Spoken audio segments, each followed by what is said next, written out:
Common difference. तो हम लोग को निकालना है an, मतलब nth टर्म फ्रॉम इंड। किधर से निकालना है? इंड तरफ से। इसका फॉर्मूला हो जाता है l minus n minus 1 into D. दोनों में कोई अंतर? बोलो क्या अंतर है? हम लोग जो बिगनिंग वाला लिखे थे तो a plus n minus 1 into D. अब याद कैसे रखोगे? एकदम सिंपल सा तरीका, या टेक्निक समझो या ट्रिक समझो। हम लोग जब इधर बढ़ेंगे तो क्या होगा? प्लस होगा। पहला के बाद क्या होता है? दूसरा, दूसरा के बाद क्या होता है? तीसरा, यानी कि प्लस होता है। लेकिन अगर इधर चलेंगे तो 10 के बाद 9, 9 के बाद 8, 8 के बाद 7, तो क्या कर रहे हैं हम लोग? माइनस कर रहे हैं कि नहीं? ठीक है, तो पहला टर्म जोड़ेंगे तो दूसरा टर्म जाएंगे, यानी 1 के बाद क्या होता है? 2, 2 के बाद क्या होता है? 3, 3 के बाद क्या होता है? 4, 4 के बाद क्या होता है? 5।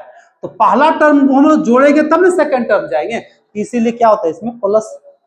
अब इसमें लास्ट टर्म में क्या करेंगे? घटाएंगे। 5वां के बाद चौथा, एक घटा ना, इसलिए यहाँ पे क्या हो गया?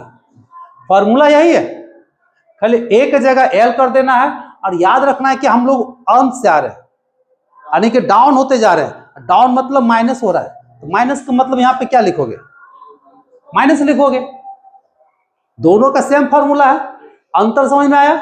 हम लोग 1 2 3 यानी प्लस, 10 9 8 7 मतलब माइनस, इसलिए यहाँ पे माइनस है, यहाँ पे प्लस है। अगर हम कोई क्वेश्चन देते हैं, ठीक है, अपने से देते हैं कि बोलेगा कि लास्ट टर्म एल का वैल्यू कितना दिया हुआ है? 30। कॉमन डिफरेंस दिया हुआ है, चलिए 3। अब क्वेश्चन बोलेगा कि अंश से हमको निकालना है 10वां टर्म क्या होगा।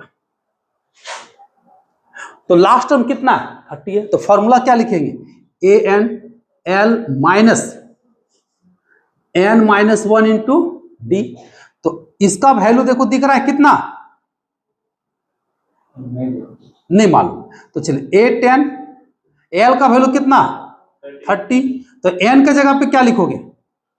10। n के जगह पे क्या लिखोगे? 10। 10 माइनस 1 और d के जगह पे 3। 30 माइनस 9 इंटू 3, तो कितना हो गया? तो क्या है आंसर इसका?